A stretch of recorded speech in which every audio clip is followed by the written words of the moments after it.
காவலர் பணி முடிந்து வீடு திரும்பும் இவருக்கு ஓய்வெடுப்பதற்கெல்லாம் நேரமில்லை. வீட்டிற்கு வந்த சில நிமிடங்களிலேயே உயிர் காக்கும் மற்றொரு பணிக்கு இவர் தயாராகிறார். அப்படி என்ன முக்கியமான வேலை? இதோ காயம் தாங்கி நிற்கும் இந்த மரங்களிலிருந்து ஆணிகளை அகற்றி மருந்திடுவதுதான் அந்த உயிர் காக்கும் பணி. கேட்க வேடிக்கையாக இருந்தாலும் மரங்களில் அடிக்கப்படும் ஒவ்வொரு ஆணியும் அவற்றின் உயிரை காவு வாங்கும் ஆயுதங்கள் என கூறும் சிறப்பு சார்பு ஆய்வாளர் சுபாஷ் சீனிவாசன் கடந்த 19 ஆண்டுகளாக இப்படி மரங்களுக்கு காவலனாக இருந்து வருகிறார். இப்போ ராமநாதபுரத்தில் டவுன்லையோ மொத்தம் அந்த சுற்று வட்டாரத்தில் எந்த மரத்துலையுமே ஆணி அடித்து விளம்பர போடு இருக்காது. எல்லா விளம்பர போடையுமே அகற்றிட்டேன். தன்னை இழந்து கார்பன் டை ஆக்சைடை உட்கொண்டு நம்மளுக்கு ஆக்சிஜனை கொடுக்குது. அந்த மரத்தை போய் அதை காயப்படுத்தி அது மூலமாக நம்ம விளம்பரம் பண்ணுறது ஏற்றுக்கிற முடியாது. போக்குவரத்து காவலராக இருக்கும்போது என்னாச்சுன்னா அந்த டூட்டி டயத்தில் நின்றுக்கிட்டு இருப்போம். அப்போது என்னாச்சுன்னா இந்த நிறுவனங்கள்லேருந்து விளம்பர போடு அடிப்பாங்க. விளம்பர போடு நம்ம டூட்டி டயத்தில் வெளியில் போக முடியாது. அவங்க வேகமாக மரத்தில் ஆணி அடிச்சுட்டு போயிடுவாங்க. ஆணி அடிச்சு போனோன்னே நமக்கு ரொம்ப மனசு கஷ்டமாக இருக்கும். ஏன்னா இந்த மாதிரி மரத்தில் போய் அடிக்கிறாங்களா அப்படின்னு சொல்லிட்டு. ஏன்னா வர புகையை மரம் தான் அதை அந்த புகையை உட்கொண்டு நம்மளுக்கு ஆக்சிஜனை கொடுக்குது. ஆனால் நம்ம கண்ணு முன்னாலேயே அடிச்சுட்டு போயிடுவாங்க. அப்புறம் என்ன செய்யணும்னா நான் அந்த ரெஸ்ட் டயத்தில் போய் என்ன செய்வேன்னா அந்த ஆணி அடித்த ஆணியை அகற்றிட்டு மஞ்சள் பொடி நல்லெண்ணெய் வேப்பெண்ணெய் இதெல்லாம் கலந்துட்டு அந்த ஆணி எடுத்த இடத்துல இதை பூசிட்டு, ஏன்னா கிருமி தொற்று மரத்துக்கு ஏற்பட்டுறாமல் இருக்கிறதுக்காக நான் செய்வேன். ஒன்றும் சார், நீங்கள் ஃபுல்லாக மரத்தில் ஃபுல்லாக விளம்பரம் போட்டு அடிச்சிருக்கீங்களா சார்? அது எவ்வளோ பாதிப்பு ஏற்படுத்தும் தெரியுமா? மூலளவு அந்த நிகழ்வு நடக்காதே. அது மாதிரி இருந்தாலும் எங்கள் ஆளுகளை விட்டு நான் அப்புறம் ரிமூவ் பண்ணிடுறோம் கண்டிப்பாக சார்.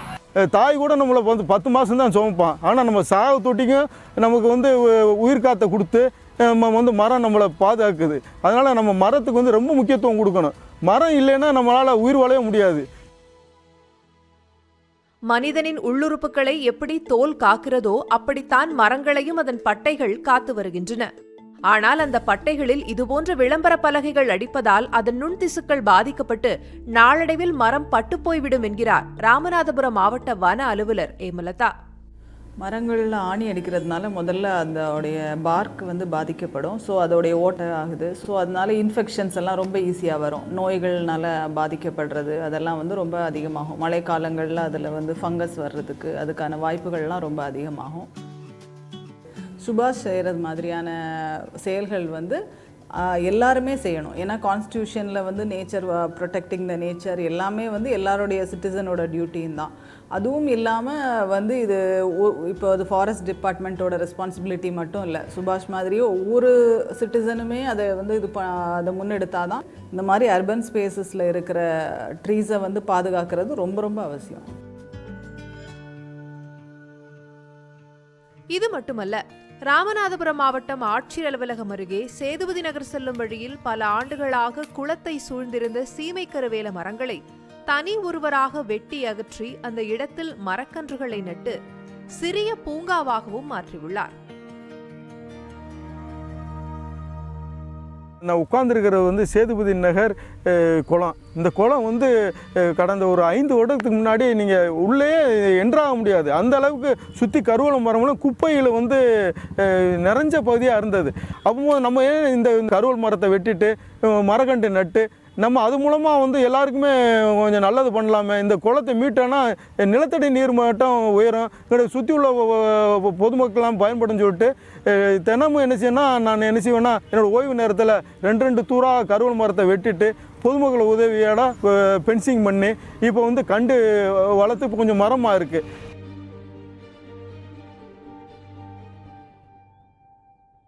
இந்த குளம் அமைஞ்சிருக்க பகுதியில் என்ன சொன்னால் நான் கண்டுகளை பதியம் போட்டு வச்சு பொதுமக்கள் கேட்குறவங்களுக்கு மரக்கண்டு கொடுக்குறேன். அதே மாதிரி ஒவ்வொரு ஸ்கூல்களுக்கு போனால் இந்த மரத்தினால நம்மளுக்கு என்ன நன்மை கிடைக்குது, அது மரம் ஏன் நம்ம வளர்க்கணும் அப்படின்னு சொல்லி அவங்களுக்கு விழிப்புணர்வு பண்ணி இப்போ ஒவ்வொரு ஸ்கூலாக போயிட்டுருக்கேன்.